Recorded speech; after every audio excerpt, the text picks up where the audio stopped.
Hi guys, welcome back to Manisha Shangri-La. Hope you all are doing well. So let's get started the video. जैसा कि आप सब लोग जानते हैं कि माँ का दूध बच्चे के लिए बहुत ज़्यादा ज़रूरी होता है। WHO भी हमें यही सलाह देता है कि शुरुआती 6 महीने तक हम बच्चे को माँ का ही दूध दें। 6 महीने बाद आप बच्चे को सॉलिड से इंट्रोड्यूस करा सकते हो, पर उसके साथ साथ आपको माँ का भी दूध देना ज़रूरी होता है 1 साल तक।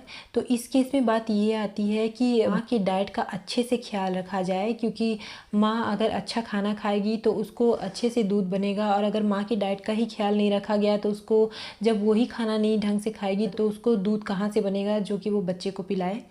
तो क्या ऐसी चीज़ें हैं जिसको आप खाएंगे तो आपका जो ब्रेस्ट मिल्क सप्लाई है वो बढ़ेगा? कौन सी ऐसी चीज़ है जिसको खाने से आपका ब्रेस्ट मिल्क सप्लाई बढ़ेगा? तो चलिए मैं आपको अपनी वीडियो में बताती हूँ। मैं आपको 7 ऐसी चीज़ें बताऊँगी जिसको आप अगर अपने डाइट में ऐड करते हो तो आपका जो ब्रेस्ट मिल्क सप्लाई है वो काफ़ी हद तक बढ़ता है। तो सबसे पहले नंबर पे जो आता है वो है आपका जीरा। आपको जीरे का पानी बना लेना है। आपको 2 चम्मच जीरा लेना है और उसको आप 3-4 ग्लास पानी में अच्छे से उबाल लीजिए, और फिर उसके बाद गैस को बंद कर लीजिए जब जीरा उबल जाता है पानी में। और जब पानी ठंडा हो जाता है तो आप पूरे दिन में आपको जब भी पानी पीने का मन करे तो 3-4 ग्लास पानी आप जीरे का पिएंगे। उससे आपका जो ब्रेस्ट मिल्क सप्लाई है वो बढ़ता है। साथ ही साथ अगर आपकी सिजेरियन डिलीवरी भी हुई है तो आपके को अंदर करने में भी जीरे का पानी काफ़ी हद तक हेल्प करता है। दूसरे नंबर पे आता है सौंफ।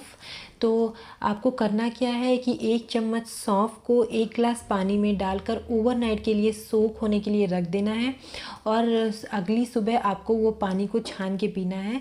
उससे भी आपका जो ब्रेस्ट मिल्क सप्लाई है वो बढ़ता है। आप सौंफ को रात में दूध के साथ भी खा सकते हैं, जिससे आपका जो ब्रेस्ट मिल्क सप्लाई है अच्छा होता है। अगर आपको एसिडिटी की प्रॉब्लम है, आपको बहुत ज़्यादा गैस बनती है, तो भी सौंफ आपको बहुत हेल्प करेगी गैस की प्रॉब्लम को भी सॉल्व करने में। तीसरे नंबर पे आता है लहसुन। आज सबके किचन में लहसुन होता है। कुछ लोग अगर लहसुन नहीं खाते हैं तो प्लीज़ अपने खाने में लहसुन ऐड करिए, क्योंकि लहसुन में ऐसी प्रॉपर्टीज़ होती हैं जो कि दूध बढ़ाने में आपकी हेल्प करती हैं। लहसुन को आप सब्ज़ी में डाल के खा सकते हैं। अगर आपको कच्चा लहसुन नहीं अच्छा लगता है तो आप सब्ज़ी में डाल के खाइए उसको, या फिर आप अगर नॉनवेज खाते हैं तो उसमें भी आप लहसुन को ऐड करके खा सकते हैं। चौथे नंबर पे आती हैं हमारी हरी सब्जियां। तो आपको अपनी डाइट में हरी सब्जियों को ज़रूर शामिल करना चाहिए, क्योंकि कुछ ऐसी सब्जियां भी होती हैं जिनको खाने से आपका दूध जो है वो बढ़ता है।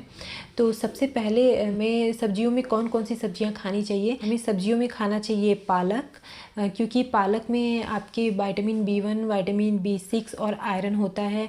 आपको लौकी भी लेनी चाहिए सब्जी में, क्योंकि लौकी में 75% तक पानी होता है। आपको शिमला मिर्च लेना चाहिए खाने में। शिमला मिर्च से भी दूध बढ़ता है। और आप शकरकंद ले सकते हैं खाने में। शकरकंद से भी काफ़ी हद तक जो ब्रेस्ट मिल्क सप्लाई होती है वो बढ़ती है।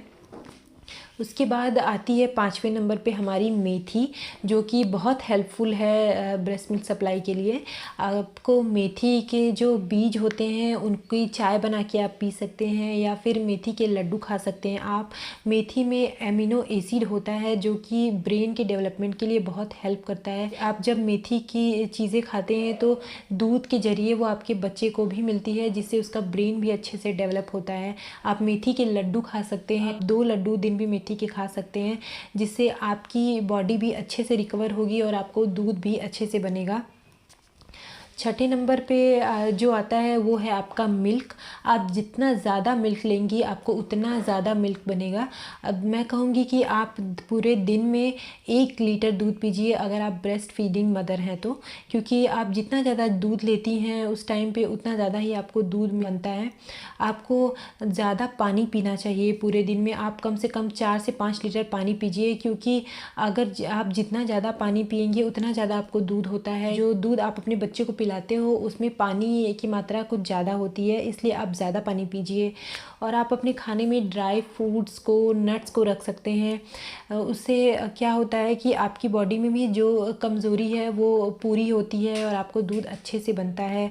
आप 3-4 बादाम लीजिए, 3-4 काजू लीजिए और किशमिश लीजिए। इन सबको ओवरनाइट के लिए सोक होने के लिए रख दीजिए, और सुबह अच्छे से मिक्सर में उसका पेस्ट बनाइए और उसको दूध में उबाल के आप पीजिए। कीजिए। इसकी वजह से भी आपका जो ब्रेस्ट मिल्क सप्लाई है अच्छा होता है और आपकी बॉडी भी स्ट्रॉन्ग होती है। उसके बाद आप अपने डाइट का आपको ध्यान रखना है कि आपको पूरे दिन में आप कितनी मील लेते हो, क्योंकि जितना ज़्यादा आप खाना खाओगे उतना ही आपको दूध बनेगा। तो आपको ध्यान रखना है कि आप पूरे दिन में कम से कम 4 से 5 बार खाना खाएं, क्योंकि आप जितना ज़्यादा खाना खाएंगे उतना ही ज़्यादा आपको दूध बनेगा। तो ये रही होम रेमेडीज़। अगर आपको होम रेमेडीज़ से हेल्प नहीं मिल रही है, आपका दूध नहीं बढ़ रहा है, तो मैं आपको कहूँगी कि एक पाउडर आता है मार्केट में, लैक्टोनिक पाउडर। वो बहुत हद तक हेल्प करता है अगर आपके दूध को बढ़ाने में, मतलब वो इंस्टेंट रिजल्ट देता है। आप उस पाउडर का 1 चम्मच 1 गिलास दूध में डाल के मिक्स करके पी लीजिए और घंटे या आधे घंटे के बाद ही काफ़ी हद तक दूध आने लगता है, जिससे आपके बच्चे का पेट भर जाता है। तो मैं कहूँगी अगर इन सब होम रेमेडीज़ से आपको कोई हेल्प नहीं होती है, आपको ऐसा लगता है कि आपका दूध नहीं बढ़ रहा है, तो आप ये पाउडर लेके देखिए, उससे आपका दूध ज़रूर बढ़ जाएगा। अब बात आती है कि ऐसे कौन से कारण होते हैं जिससे कि ब्रेस्ट मिल्क बनता ही नहीं है या फिर बहुत कम बनता है। तो चलिए बताती हूँ मैं आपको कि कौन से ऐसे रीज़न होते हैं जिसकी वजह से ब्रेस्ट मिल्क नहीं बनता है। अगर आपको कोई हार्मोनल प्रॉब्लम है, या आपको PCOS है, या फिर आपको थायराइड है, या आपको डायबिटीज़ है, तो इस केस में आपको दूध नहीं बनेगा। अगर आप बर्थ कंट्रोल पिल्स ले रही हैं तो उस वजह से भी दूध नहीं बनता है। अगर आपकी दवाओं में पेपरामिंट है या फिर और कोई सप्लीमेंट है तो भी आपको दूध नहीं बनता है। लोगों के ब्रेस्ट में ग्लैंडुलर टिश्यूज़ बहुत कम होते हैं, उस कारण से भी दूध नहीं बनता है। आपकी नॉर्मल डिलीवरी हुई है तो आप अपने बच्चे को 2 घंटे के बाद अपना ब्रेस्ट फीड कराएं, क्योंकि उस टाइम पे बहुत लोगों को ऐसा नहीं होता है कि दूध आता है, बट जिन लोगों को थोड़ा बहुत भी दूध आता है वो आपके बच्चे के लिए बहुत ज़्यादा फ़ायदेमंद होता है। अगर आपकी नॉर्मल डिलीवरी है तो आप अपने बच्चे को 2 घंटे के बाद दूध पिलाइए। अगर आपकी सिजेरियन डिलीवरी हुई है तो आप 6 घंटे के बाद बस एक बार अपने बच्चे को फीड ज़रूर कराइए, क्योंकि जो शुरू का पहला पीला दूध होता है वो बच्चों के लिए बहुत अच्छा होता है। बच्चों की बॉडी में बहुत ज़्यादा एंटीबॉडीज़ जनरेट करता है, जो कि बीमारियों से लड़ने में बच्चों की बहुत हेल्प करता है। तो अगर आपको मेरी वीडियो पसंद आई हो तो प्लीज़ मेरी वीडियो को लाइक करिएगा और चैनल को सब्सक्राइब करिएगा। मिलती हूँ मैं आपसे नेक्स्ट वीडियो में, तब तक के लिए बाय बाय।